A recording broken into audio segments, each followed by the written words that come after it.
Please be seated. Veuillez vous asseoir.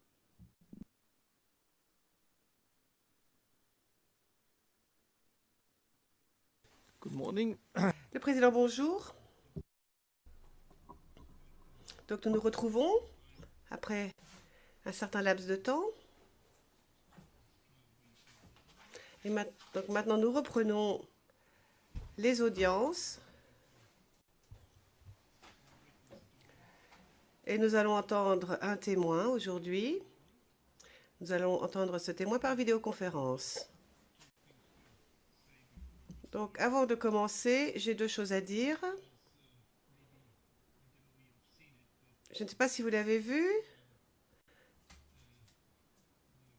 Une écriture vient d'être déposée. Il s'agit d'une décision sur la demande de l'accusation 565 et 493. Elle vient de déposer il y a très exactement 20 minutes. Et la Chambre y fait droit à la requête de l'accusation aux fins de lever les expurgations sur les informations portant plus particulièrement sur le témoin à venir, c'est-à-dire 441, qui va être interrogé tout de suite. Et donc, le procureur doit exécuter les divulgations de ce fait. Ensuite, deuxième chose, nous voulions préciser le planning des audiences après les vacances judiciaires, mais au vu des observations qui ont été déposées par la défense vendredi dernier, nous allons revoir notre décision et rendrons notre décision sur le planning plus tard, dans quelques jours. Ceci dit, mais je vois Madame Massida debout. Vous avez la parole. Madame Massida, merci. Je demande juste l'autorisation de poser des témoins aux 3 questions à venir, puisqu'il faut que je demande l'autorisation. Donc, j'aimerais leur poser des questions. Alors, pour ce qui est de 441 et 369, qui vont témoigner de la souffrance endurée lors des événements. Donc, ce sont des sujets qui sont pertinents en ce qui concerne les intérêts des victimes, et nous voulons donc leur poser des questions à propos de ces 2 sujets, donc de préjudice subi principalement. En ce qui concerne 579, c'est un témoin qui est double statut, qui est aussi victime, et nous aimerions lui poser des questions à propos du préjudice qu'il a subi lui-même, ainsi que les conséquences qu'ont eu les événements sur sa vie. Alors, bien entendu, nous allons limiter nos questions aux sujets qui n'ont pas été abordés déjà par l'accusation. Et nous tenons à informer la Chambre que pour ce qui est de 441 et 369, nous aurons besoin de 20 minutes, pas plus. 441 et 579 sur prendre l'interprète ne prendront que 20 minutes. 369 peut-être un petit peu plus. Le président, merci. Y a-t-il des objections? Ou des observations, en tout cas, sur la demande du représentant légal des victimes?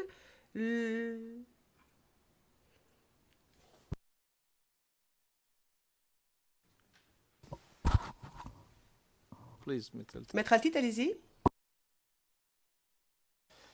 Sur cette demande de la représentante légale des victimes, nous voudrions faire quelques observations, si votre Chambre peut nous donner quelques instants, concernant la demande qui porte sur l'interrogatoire de P369. Ce n'est pas une victime et très franchement, pour l'instant, nous ne voyons pas l'intérêt de la chose, ni dans quelle ligne la représentante légale des victimes se place pour demander une telle autorisation.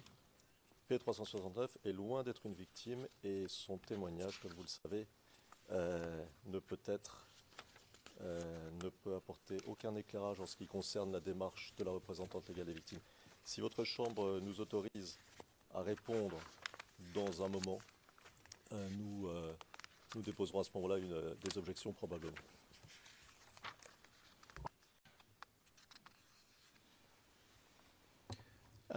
Okay, Le président, bien. Donc, nous faisons droit à la demande de Maître Massida pour ce qui est de 441. Et nous rendrons notre décision plus tard en ce qui concerne les deux autres témoins, 369 et 579. Maintenant, passons rapidement à huis clos partiel.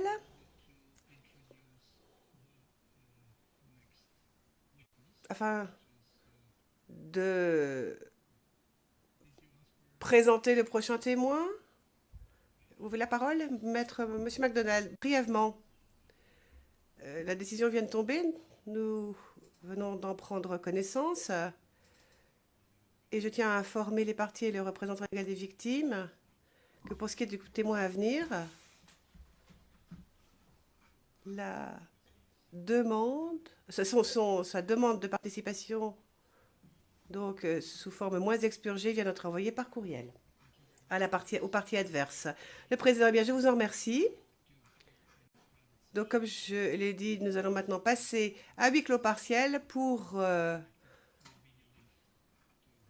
contacter le témoin suivant qui donc est avec nous par vidéoconférence. Madame le greffier, s'il vous plaît.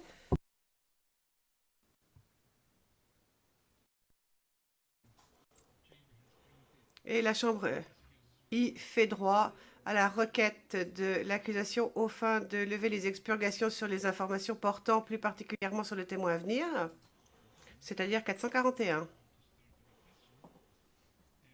qui va être interrogé tout de suite. Et donc, le procureur doit exécuter les divulgations de ce fait. Ensuite, deuxième chose. Nous voulions préciser le planning des audiences après les vacances judiciaires, mais au vu des observations qui ont été déposées par la défense vendredi dernier, nous allons revoir notre décision et rendrons notre décision sur le planning plus tard, dans quelques jours. Ceci dit, aux sujets qui n'ont pas été abordés déjà par l'accusation. Et nous tenons à informer la Chambre que pour ce qui est de 441 et 369, nous aurons besoin de 20 minutes, pas plus. 441 et 579 sur Prendre l'interprète ne prendront que 20 minutes, 369 peut-être un petit peu plus. Le président, merci. Y a-t-il des objections? Ou des observations en tout cas sur la demande du représentant légal des victimes?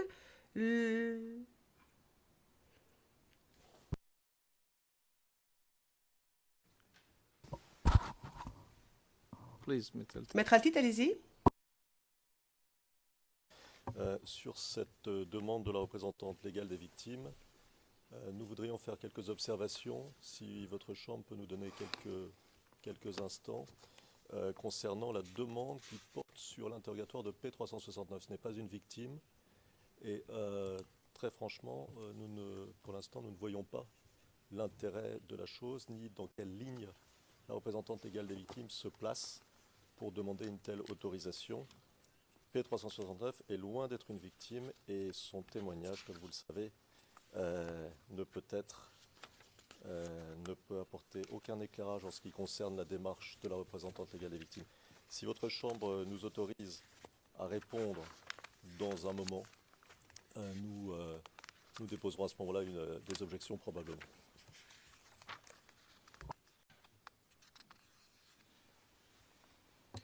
Le président, bien. Donc, nous faisons droit à la demande de Maître Massida pour ce qui est de 441. Et nous rendrons notre décision plus tard en ce qui concerne les deux autres témoins, 369 et 579. Maintenant, passons rapidement à huis clos partiel.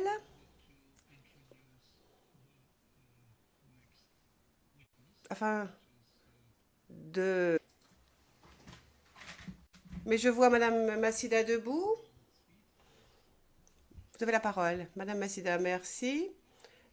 Je demande juste l'autorisation de poser les témoins aux 3 questions à venir, puisqu'il faut que je demande l'autorisation. Donc, j'aimerais leur poser des questions. Alors, pour ce qui est de 441 et 369, qui vont témoigner de la souffrance endurée lors des événements. Donc, ce sont des sujets qui sont pertinents en ce qui concerne les intérêts des victimes et nous voulons donc leur poser des questions à propos de ces 2 sujets, donc de préjudice subi principalement. En ce qui concerne 579, c'est un témoin qui est double statut, qui est aussi victime. Et nous aimerions lui poser des questions à propos du préjudice qu'il a subi lui-même, ainsi que les conséquences qu'ont eu les événements sur sa vie. Alors, bien entendu, nous allons limiter nos questions. Please be seated. Veuillez vous asseoir.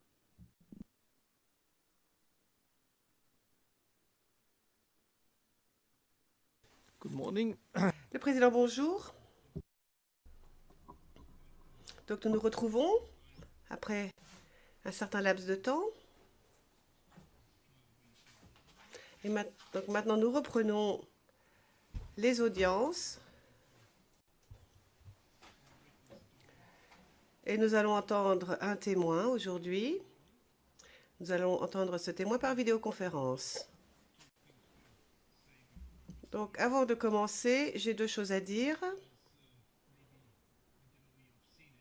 Je ne sais pas si vous l'avez vu. Une écriture vient d'être déposée.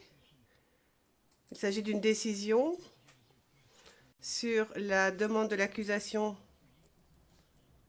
565 et 493. Elle vient de déposer il y a très exactement 20 minutes.